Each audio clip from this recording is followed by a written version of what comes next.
E aí, pessoal, bora para uma revisão super rápida e focada na economia açucareira do Brasil colonial? Vamos nessa, que o nosso tempo é precioso e a prova tá chegando. Para começar, já vou jogar uma pergunta no ar. Como é que um único produto, o açúcar, foi capaz de construir as bases do Brasil? Entender isso é super importante, viu? E olha, é um tema que sempre aparece nas provas. Então, a nossa missão aqui é bem simples. Passar o pente fino naqueles conceitos que você precisa saber sobre a economia do açúcar. É sem enrolação, direto ao ponto, naquilo que realmente importa. Foco total, hein? Ok, então, para entender como tudo funcionava, a gente tem que começar pelo começo, pela base de tudo, o sistema de plantation. É impossível falar de Brasil colônia sem entender o que essa palavra significa. E aí, bora puxar pela memória? Qual era a grande sacada do plantation? Quais eram os pilares que sustentavam esse sistema todo? Pensa um pouquinho aí antes da gente seguir. E aqui estão eles, os 4 famosos pilares.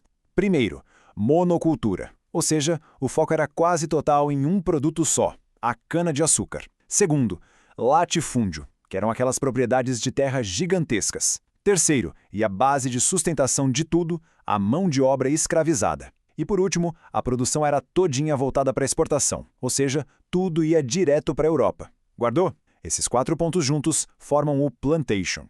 Beleza, mas como é que isso rolava na prática, no dia a dia? Bom, o centro de tudo era o engenho. E olha, o engenho era muito, mas muito mais do que só uma fazenda.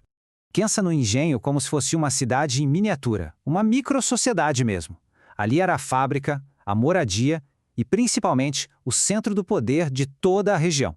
Essa imagem de um engenho mostra isso direitinho, né? A gente consegue ver a moenda, que era a fábrica onde o açúcar era feito, a Casa Grande, que era o centro administrativo, o lugar do poder, e a senzala, onde as pessoas escravizadas eram mantidas.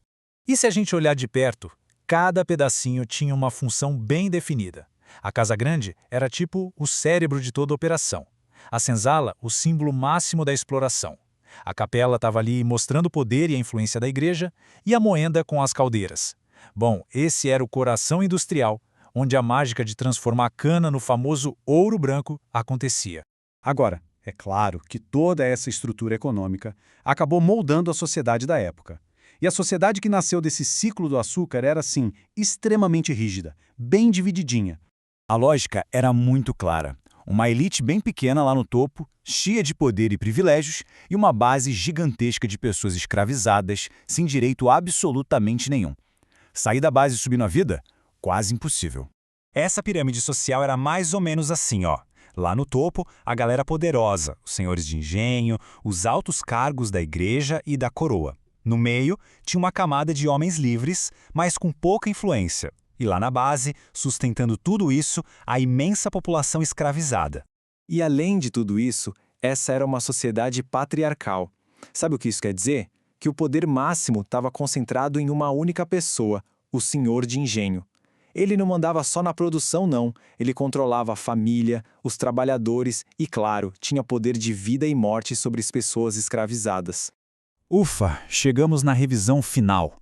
Agora é aquela hora de recapitular os conceitos que, olha, precisam estar na ponta da língua. São os pontos que valem ouro, pode apostar. Primeiro de tudo, plantation. Quais são as palavras-chave?